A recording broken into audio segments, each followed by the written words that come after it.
I mean, my God, look at the space race stuff. Somebody's pointed out very astutely that the space race stuff with the billionaires isn't so much about them escaping to Elysium. Some of them might think that's possible, but that they would be the dumber ones. I would say that most of those guys and gals at the top are aware enough of the actual state of technology to understand the non-viability of outer space as a long-term destination for themselves and their families. They know that. That's why I think most of them believe that they're going to go into the fucking singularity, because even though that's just as much moonshine, it's something that is easier to trick yourself into believing is real. I think if you have a curse, like if you fucking read a collection of Neil deGrasse Tyson articles, you know that it's incredibly expensive and difficult to live in space, and that terraforming Mars is a fantasy, and all this stuff isn't real. The reason that they do this stuff for the most part, other than the fact that, hey, maybe it works, and hey, maybe I get to go to space, that'll be fun, like as a recreation, is that they have accumulated more money than they could possibly put back into a system where rates of profit are declining, and there is no profitable investment to be made in the markets. What they could do is accede to those profits that are useless to them as investment vehicles, and useless to them for personal consumption because they could never spend that much money on themselves. They're useless to them. That money is, in a literal sense, useless to them. They cannot invest it in the long term, and they cannot use it personally.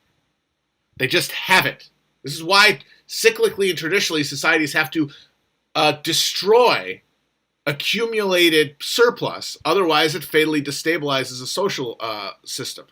And the thing that makes that jubilee happen is not the fucking algorithm. It is people. It is the people who man the machines recognizing what's happening. And what we are is a place where there's nowhere else. Nobody is connected enough to the machines to be able to interdict because of our intensification of technology, of the fact that technology has its own logic that we become subservient to. Shout out to my friend John Collins for reminding me of this central fact, that we are living in a technological society in which human interaction has become superfluous. And most importantly, human intention is superfluous. And in fact, beyond the point. Because the thing is going to do what we're going to do what the thing tells us to do. And then we're going to make up in our culture and in our halls of state reasons that it was actually in some broad understanding of our interests. But anyway, so these rich guys are doing that too because they have this money that they cannot spend and they cannot invest. It could be used to invest in like the public sphere. That money could be put to a social use through taxation.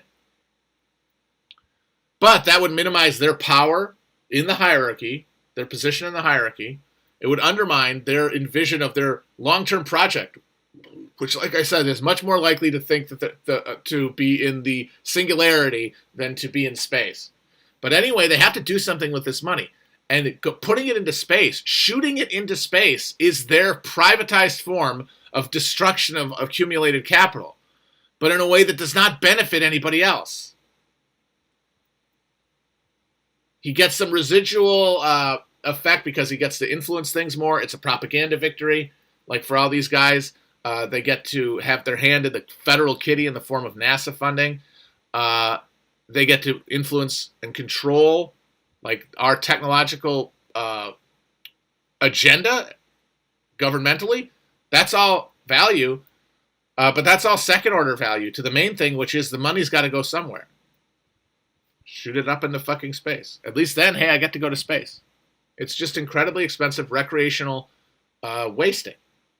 I want to thank every Amazon employee and every Amazon customer, because you guys paid for all of this. So seriously, for every Amazon customer out there and every Amazon employee, thank you from the bottom of my heart very much. It's very appreciated. I mean, my God, you have this motherfucker going to space. You have this goblin saying thank you to the Amazon workers and customers for paying for this. As if there's any deal we could make with him that would make that would mean we won. Like, you can talk all day about, oh, I got 500 socks in, I clicked a button, I got 500 socks to my house in 2 hours. Okay, congratulations. You got that convenience. You got that consumption, but what did you give up for it? And what you gave up for is every other part of humanity. And your own ability to determine your life, like at a basic level. You've given it yourself over to a machine. We all have. And we get to watch this guy go, hey, I'm going to pretend to go to space. I'm going to pretend to go to space. I'm going to do something that isn't even fucking space travel, something the Russians figured out in the fucking 50s with 2 tin cans tied together. Nope, sorry. Someone on Twitter pointed this out, and I think it's true, is that he clearly sat down with his space dudes and said, okay, I want to go to space. How can I do that in a way that doesn't require me to train and isn't going to kill me? And they said, we'll just take you up and like show you the curvature of the Earth. It's just a big boy goes on a fucking plane ride. And then he comes down and says, we're going to take all of the factories and put them in outer space, which is should be such an insult to the mind of anyone. How anyone can hear someone say that and not instantly be disenchanted from capitalism astounds me. This man has more money than anybody on Earth. He directly benefits from the exploitation of people and their labor at every point in a global supply chain of misery. By any system of value that is wrong unless he deserves it, and that is capitalist morality. He is there because he deserves it. How could he deserve it? Now, the old days, hierarchy was upheld by saying he deserves it because God put him there. Shut up. Liberalism came along, rationalism came along, the Enlightenment, science. It became harder to convince people of that, and so that became, they're there because of a meritocratic process that put them there as they should. And that was the liberal revolution, to take the Industrial Revolution and replace orders of superstition with rational orders of merit. That was the French Revolution. That was Napoleon marching across Europe.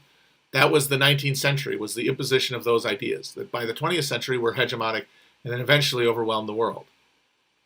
Hegemonic in the West, I should say. So now you have a situation where we have this so-called meritocracy that, of course, a lot of people don't believe in.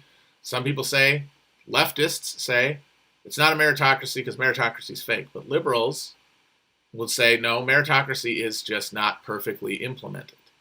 And the multicultural liberal project is the attempt to impose a perfect meritocracy through affirmative action, through redistribution necessary to get to that point. So according to liberals, we are more meritocratic than they used to be, but we're not meritocratic enough. The important thing is that we're meritocratic enough so that every individual liberal deserves to be where they are in the system if they're benefiting from it, if they feel like they're benefiting from it. That's the neat coincidence. Is that, yes, there's a lot of white people who succeed but shouldn't. A lot of white men, am I right, ladies, who shouldn't, but not me.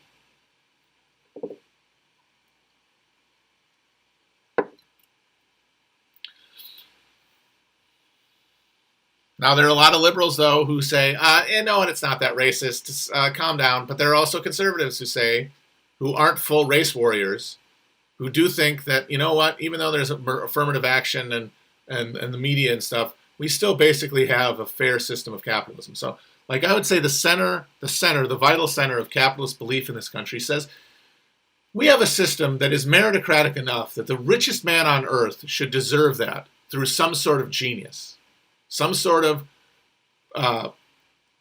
ability equal to that amount of money. This sounds fantastical, what I'm about to tell you, but it will happen. We can move all heavy industry and all polluting industry off of Earth and operate it in space. And that does sound fantastic. It sounds fantastic, and or it can't crazy, Jeff Bezos. Yes, and it can't happen today. Yeah. And it will take many decades. And that motherfucker came back from space and said, we got to shoot all the factories into orbit. Now, either he really believes that, and if he really believes that, he is a fucking moron.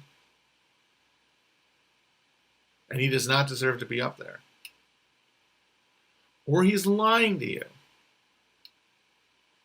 Which means that he is not a meritocrat, but a fraud. Either way, he should not be there.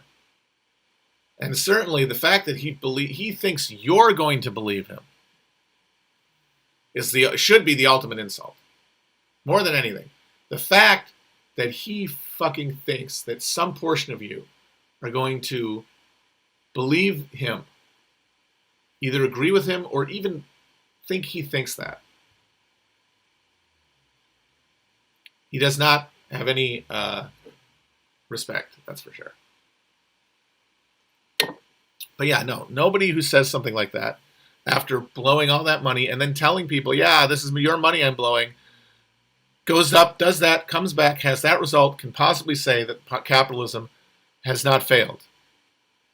It has failed. In that it has fulfilled its historical fucking destiny and is still hanging around. We have to rebuild some sort of workers' resistance to it that can contest for power as it declines, which it is.